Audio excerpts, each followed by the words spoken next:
Hi foodies, welcome back Sravani home cooking. ఇవాల్టి special and tasty recipe వచ్చేసి capsicum పల్లీ కారం.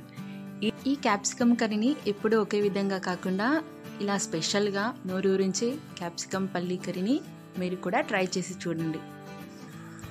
రైస్, రోటీ, చపాతీలోకి కూడా ఈ కర్రీ టేస్ట్ చాలా బాగుంటుంది.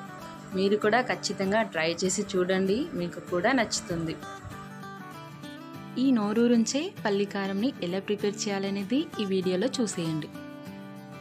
ఈ రెసిపీని ప్రిపేర్ చేయడం కోసం 250 గ్రామ్స్ వరకు క్యాప్సికమ్ని తీసుకున్నాను.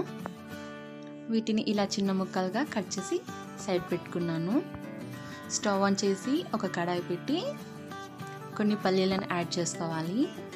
ఈ పల్లీలను కాస్త దూరగా వేయించుకోవాలి.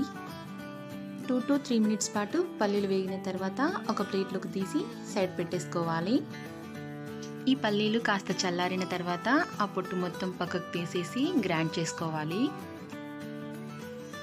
ఈ పల్లీలను మెత్తగా కాకుండా అక్కడక్కడ పల్లీలు కనిపించే విధంగా 2 టైమ్స్ ఇలా గ్రైండ్ చేసుకొని పక్కన పెట్టేసుకోవాలి.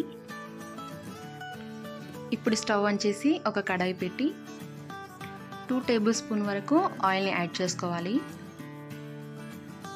ఆయిల్ బాగా హీట్ అయిన తర్వాత 1/2 టేబుల్ స్పూన్ మినపప్పుని, 1/2 టేబుల్ స్పూన్ వరకు శనగపప్పుని యాడ్ చేసుకొని 1/2 టేబుల్ స్పూన్ ఆవాలు, 1/2 టేబుల్ స్పూన్ వరకు జీలకర్రను కూడా యాడ్ చేసుకోవాలి. కొన్ని కరివేపాకు రెబ్బల్ని కూడా యాడ్ చేసుకొని ఒక ఉల్లిపాయని సన్నగా చిన్నగా కట్ చేసి యాడ్ చేసుకుంటున్నాను. ఈ ఉల్లిపాయని ఒకసారి మొత్తం కలిపేసుకొని ఒక 2 మినిట్స్ పాటు ఆయిల్లోనే ఫ్రై అవ్వనివ్వాలి. ఒక 2 మినిట్స్ తర్వాత కట్ చేసుకున్న క్యాప్సికమ్ ముక్కల్ని కూడా ఇందులోనే యాడ్ చేసుకోవాలి. యాడ్ చేసుకొని ఈ మొత్తాన్ని ఒకసారి కలిపేసుకొని ఇందులోనే రుచికి తగ్గంత సాల్ట్ని యాడ్ చేసుకోవాలి. 1/2 టేబుల్ స్పూన్ వరకు పసుపుని కూడా యాడ్ చేసుకోవాలి. ఫ్రెష్గా ప్రిపేర్ చేసి పెట్టుకున్న అల్లం వెల్లుల్లి పేస్ట్ని కూడా ఇందులోనే యాడ్ చేసుకోవాలి. ఇలా యాడ్ చేసుకొని ఒకసారి మొత్తాన్ని కలిపేసి ఒక 3 మినిట్స్ పాటు మూత పెట్టి కుక్ అవ్వనివ్వాలి. 3 మినిట్స్ తర్వాత 1 టేబుల్ స్పూన్ వరకు ఇందులోనే కారాన్ని యాడ్ చేసుకొని 1/2 టేబుల్ స్పూన్ వరకు ధనియా పౌడర్ని, 1/2 టేబుల్ స్పూన్ వరకు జీరా పౌడర్ని కూడా యాడ్ చేసుకోవాలి. యాడ్ చేసుకొని ఈ మొత్తాన్ని కలిపేసుకొని ఒక 2 మినిట్స్ పాటు ఇలాగే కుక్ అవ్వనివ్వాలి.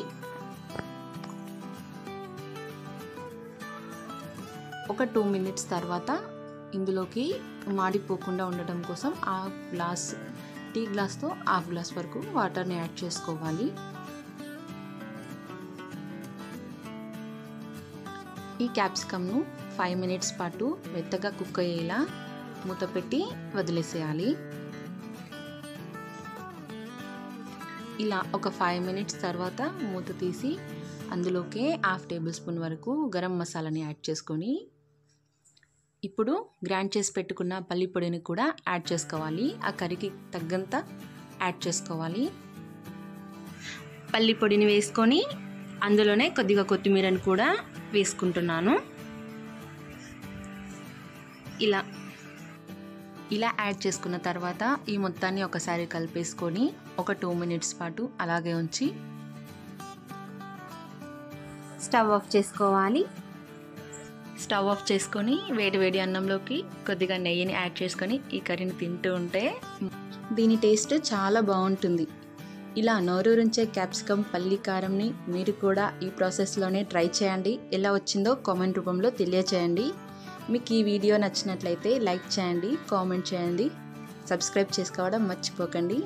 ఇలాంటి హెల్తీ రెసిపీస్ కోసం, టేస్టీ రెసిపీస్ కోసం మా ఛానల్ని ఫాలో అవుతూ ఉండండి.